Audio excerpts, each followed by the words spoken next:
안녕하세요, 론입니다. 제가 오늘 약간 특이한 옷을 입고 나왔는데 요거랑 같이 쓰려고 했는데 지금 여기 일반 카페라서 제가 요거 차마 못 쓰겠고 오늘은 그냥 진행할게요. 첫 번째 질문은 요즘 개그맨 이수지 씨 때문에 논란이 많은 브랜드죠. 몽클레르? 이 브랜드가 비싼 이유가 뭘까요? 근데 저는 이 질문 받고 이게 또 무슨 질문이지 싶었어. 왜 비싸냐니. 파는 사람들이 비싸게 가격을 책정해 놨으니까 비싼 거지. 비싼 이유가 있나요? 브랜드력을 떠나서 시장 논리로만 본다면 너무 간단한 거는 브랜드에서 그 가격을 책정을 했는데 소비자가 그 가격으로 산다는 거잖아요. 구매가 이루어지고 있으니까 그 가격이 지금 계속 형성이 되고 있는 거고, 그럼 왜 구매자가 몽클레르 제품에 이렇게 열광을 하느냐, 그 돈을 주고도 사느냐. 가격을 보니까 옛날에 몽클레르 우리나라에 막 처음 들어오고 정식 매장도 없었고 신세계 분더샵 이런 데서 살짝씩 들어오고 했었는데 그때만 하더라도 100만 원 정도였어요. 근데 그때도 비쌌죠. 다운 점퍼가 100만 원을 하니까. 요새는 300만 원대가 기본 스타팅 프라이스고 한 400만 원, 뭐 긴 기장은 500만 원대 막 이렇게 가더라고요. 근데 사실은 퀄리티로 보자면은 들어가는 원단이라든지 뭐 안감이라든지 각종 부자재라든지 특히 안에 들어가는 다운의 퀄리티라든지 몽클레르처럼 비싼 가격대의 다운 점퍼에 몸을 넣어보신 분들은 알 거예요. 일반적인 나이키 다운 점퍼랑 다르게 찹쌀모찌에 내 몸을 넣는 것 같은 느낌이라고 해야 되나? 우모량이 많아서 막 빡빡한 게 아니고 들어갈 때 쫀득쫀득하고 움직이는데 불편함도 없으면서 막 빈틈이 없는 느낌?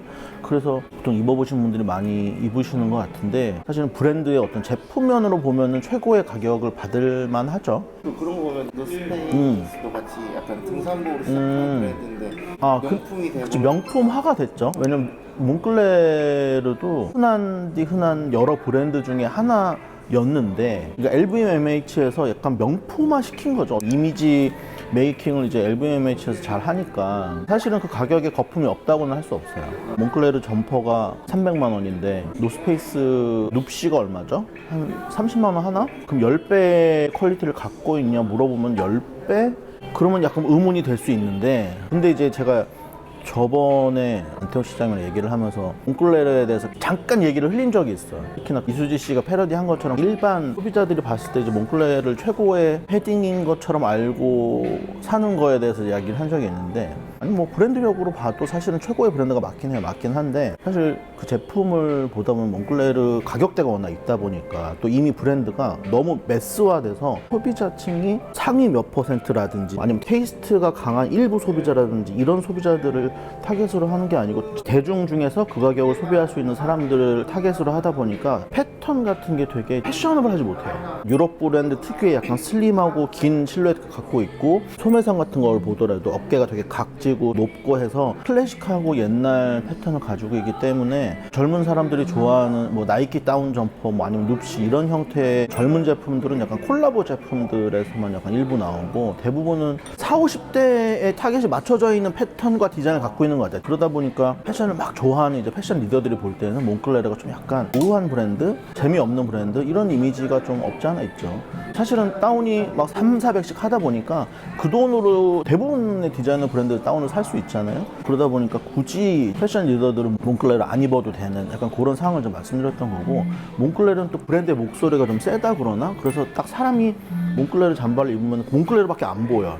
여러 브랜드의 제품을 이렇게 믹스앤매치 하고 싶으신 분들은 몽클레르를 딱 입으면 사실 이 브랜드 마크에 가려져서 믹스앤매치를 하기가 되게 힘들더라고요. 그런 분들은 오히려 브랜드 로고가 안 보이는 제품들로 믹스앤매치를 보통 하고 싶어 하셔서 그런 약간 장단점이 있는 것 같아요. 근데 제품으로 봐서는 베스트 오브 베스트가 맞다. 명품 같은 경우 네. 보면은 수작업으로 하는 제품들이 많잖아요. 그 중에서 에르메스가 탑티어라고 한 이유가 뭘까요? 에르메스 이제 말란장을 만들던 데서 시작을 했잖아요. 그런 것처럼 스킬이 들어간 제품을 만들던 브랜드에서 파생된 게 진정한 럭셔리라고는 생각을 해요. 그 중에서 에르메스가 최고라고 부르는 이유는 뭐니 해도 핸드메이드에 있는 것 같아요. 물론 핸드메이드가 기계 봉제보다 더 우수하다라고 말할 수는 없죠. 왜냐면 핸드메이드의 어떤 단점을 보완하기 위해서 나온 것들이 기계 봉제이기 때문에 기술적으로 봐서는 사실은 기계 봉제가 핸드메이드보다 못하다고 말은 할 수 없지만 어쨌든 현대사회에서 그 제품의 가치를 구성하는 요소 중에 인건비라는 게 있는데, 특히나 에르메스를 만드는 장인들은 에르메스에서 운영하는 전문가들을 양성하는 교육기관을 나와야지만 에르메스 제품을 만들 수가 있고, 구찌나 루이비통 같은 경우에는 해외에 있는 이태리나 아니면 요즘 뭐 중국이라든지 이런 데 이제 위치해 있는 숙련공들을 고용해서 그냥 제품을 만드는 거고, 그래서 만드는 사람의 스킬 퀄리티가 다른 거고, 지갑이나 가방이나 이런 거 다들 한 번씩 사보셨겠지만 대부분의 명품들이 그냥 기계 봉제로 마감을 해요. 에르메스는 뭐 지갑이든 가방이든 다 핸드메이드로 만들거든요. 핸드메이드로 만든다는 건 그 스티치 부분을 손으로 이제 꼬맨다는 뜻이고, 거기서 가장 큰 차이점이 나타나죠. 그래서 딱 외관적으로 봤을 때 핸드메이드가 훨씬 이쁘고, 에르메스는 보면은 가죽도 너무 최고급 가죽을 쓰고, 뭐 샤넬이나 루이비통에서 나오는 가죽 제품들도 물론 좋은 가죽이지만 에르메스에 비하면은 좀 떨어진다는 느낌을 저는 많이 받아요. 그래서 모든 퀄리티 면적에서 에르메스가 우위를 점하는 게 맞고, 같은 가죽 가방에 비슷한 사이즈를 가졌다고 했을 때 루이비통이나 샤넬이 에르메스랑 같은 가격대를 놓는 거는 좀 약간 너무 기만행위라고 저는 생각이 들어.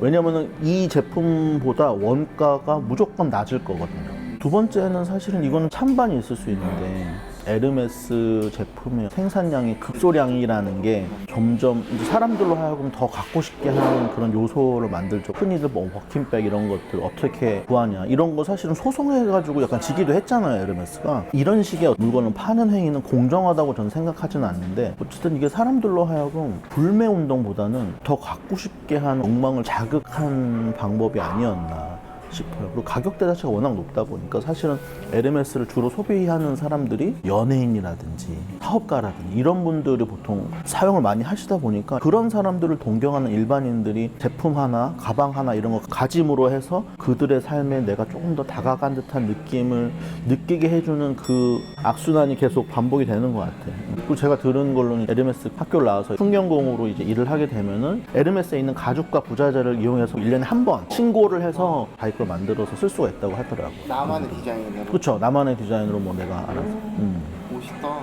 론님이 일하시고 있는 브랜드 노르디스크. 네. 덴마크 거잖아요. 그 덴마크를 중심으로 해서 북유럽 쪽의 디자인들을 보면 되게 단순하다고 봐야 되나? 그런 디자인이 왜 이렇게 많을까요? 북유럽에는. 북유럽 디자인의 특징을 꼽자면 일단은 단순함, 또 기능성이 있을 거고요. 뉴트럴 컬러를 많이 쓴다는 것도 있을 거고, 옷을 떠나서 뭐 건축이나 이런 데를 보면은 빛을 많이 활용하는 디자인, 이런 요소들이 북유럽의 자연 환경과도 굉장히 관련이 깊고요. 그리고 또 하나는 세계대전 이후에 전체적으로 이제 유럽이 원자재나 이런 거가 굉장히 부족한 상황이었기 때문에 적은 재료로 최대한의 효과를 누리는 그런 운동이 거세게 불었었는데, 독일 쪽에서는 바우하우스, 그리고 스칸디나비아 쪽에서는 스칸디나비안 디자인 운동이 불었어서 그런 게 이제 자리 잡은 게 있고, 북쪽이다 보니까 해가 엄청 짧잖아요. 그래서 북유럽 사람들은 일찍 출근하고 일찍 퇴근을 해요. 그래서 퇴근하고 뭐 하겠어요. 집에 가서 보내는 시간이 많은 거예요. 집에서 보내는 이 공간 자체가 예전부터 너무 중요했던 거예요. 물론 이 사람들도 그동안에 많은 실수를 했겠죠. 뭐 화려하게도 해보고, 왜냐면은 그런 화려한 풍교가 뭐 스칸디나비아라고 안 지나갔겠어요? 그런 게 다 해보니까 사람이 편하게 집에서 오래 지내려면은 눈이 편안한 색깔들로, 그리고 자연적인 소재들로 집안을 채워야지 릴렉스하고 쉬는데 가장 좋구나를 이제 이 사람들이 깨달은 거죠. 북유럽 자체가 가보시면은 자연 환경이 되게 좋아요. 스칸디나비안 디자인 보면 직선을 많이 안 쓰고 곡선을 많이 쓰는 이유가 자연에서 영감을 많이 받기 때문에, 왜 유명한 말 중에 자연의 직선은 존재하지 않는다 뭐 이런 말도 있잖아요. 그런 것처럼 그런 풍조가 약간 이제 옷들에서도 많이 이제 영향을 받는 것 같아요. 그래서 스칸디나비안 디자인할 때 가장 중점이, 그러니까 예를 들면은 주머니는 필요한 곳에 위치를 해야 된다, 약간 이런 있어요. 밀리터리랑도 연관이 되는데, 모든 디테일이 이제 필요에 의해서만 생기는 거고, 불필요한 장식을 덜어내는 게 뭐 디자인의 핵심이라고 볼 수 있고, 그런 디자인을 갖게 된 데는 덴마크 사람들 얀테 법칙이라고 그러나? 그 얀테 법칙이라는 게 핵심 중에 하나가 뭐 남들 앞에서 자랑하지 말고, 나는 남들보다 잘나지 않고 특별하지 않다. 이거 우리가 생각했을 때 서양 사람들이 가지고 있지 않을 것 같은 겸손의 마인드라고 해야 되나? 좋은 면만 있는 건 아닌데, 어쨌든 그러다 보니까 이 사람들이 집을 지을 때도 겉에는 굉장히 소박하게 짓고 안에를 굉장히 좀 화려하게 꾸며놓는 편이거든요. 옷도 마찬가지로 겉에 보일 때는 뭐 브랜드가 노출이 된다든지 막 디테일이 많아서 화려하게 보인다든지 그런 거보다는 겉에는 굉장히 심플하고 색깔도 안 튀게 가고 그 대신에 안싸양이라든지 이런 것들을 기능적으로 가는 그런 것들을 많이 추구를 해요. 그래서. 아 그러면 사람들이 알고 있는 브랜드들이 거의 다 덴마크 게 많잖아요. 덴마크 게 많죠. 왜냐면은 스칸디나비안 디자인 운동의 파생지가 덴마크예요. 그러다 보니까 아무래도 덴마크 출신이 많은 것 같아요. 마지막 질문. 남자들이 좋아하는 아이템 중에 하나인 밀리터리 아이템들이 많긴 한데 공군 쪽에서 오는 아이템들이 많더라고요. 공군도 있고 뭐 해군도 있고 육군도 있긴 한데 근데 뭔가 네. 딱 유명한 아이템들. 공군에서 많이 따오는 것 같은데 그 이유가 있을까요? 말씀드린 것처럼 사실 뭐 육군 아이템도 있고 해군 아이템도 있는데 현재 쉽게 볼 수 있는 아이템 중에 공군 아이템이 많이 눈에 띄는 거는 전쟁이 일어나면은 현 시대의 최첨단 기술들이 다 그 전쟁에 이제 투입이 되잖아요. 이제 의복도 마찬가지예요. 그래서 군인들이 입는 옷에도 최첨단 소재 기술력이 들어가기 때문에 땅이나 바다에서 생활을 하는 군인들보다는 하늘에서 비행기 굉장한 악천후잖아요. 땅에서 굉장히 높은 곳에 있고 공기도 희박하고 춥고 이런 데서 있어야 되는 군인들이 입어야 되는 옷이다 보니까 조금 더 최첨단 기술들이 많이 들어간 옷들이 많죠. 그러다 보니까 전쟁 중이나 전쟁이 끝나고 이제 시중에 풀렸을 때도 차용하기가 더 좋지 않았을까. 그래서 뭐 공군 아이템들이 많아 보일 수가 있는 거고, 근데 사실은 지금 밀리터리가 남자들이 많이 입는다고 생각을 하는데 그 메인 이슈는 군인들이 남자가 많아서 그래요. 대부분의 군인들이 남자들이 많다 보니까 밀리터리 아이템 자체가 남성용이 많고 여성용 밀리터리 아이템은 사실은 극소수라서 그 아이템들에서 파생이 되다 보니까 현재 남성복에 이제 영향이 많게 이제 느껴지는 거고, 조금 더 이제 뒤로 거슬러 올라가다 보면은 예전에도 빅토리안 시대 때 영국군은 빨간색 코트를 입었었거든요. 그때 이제 영국이 엄청난 이제 강대국이었기 때문에 유럽 전체에 빨간색이 유행이었어요. 그래서 여성들의 드레스라든지 코트에 빨간색이 유행을 했어요. 그것 때문에.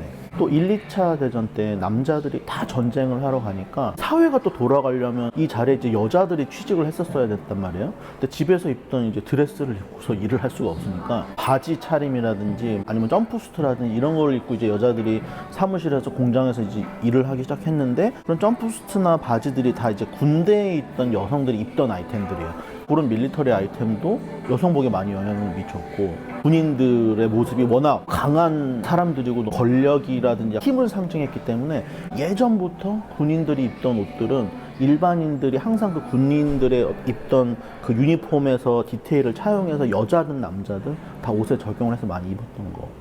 오늘 오랜만에 무엇이든 물어보세요는 촬영을 했는데요. 앞으로 더 재미있는 질문과 재미있는 답변으로 찾아뵙도록 하겠습니다.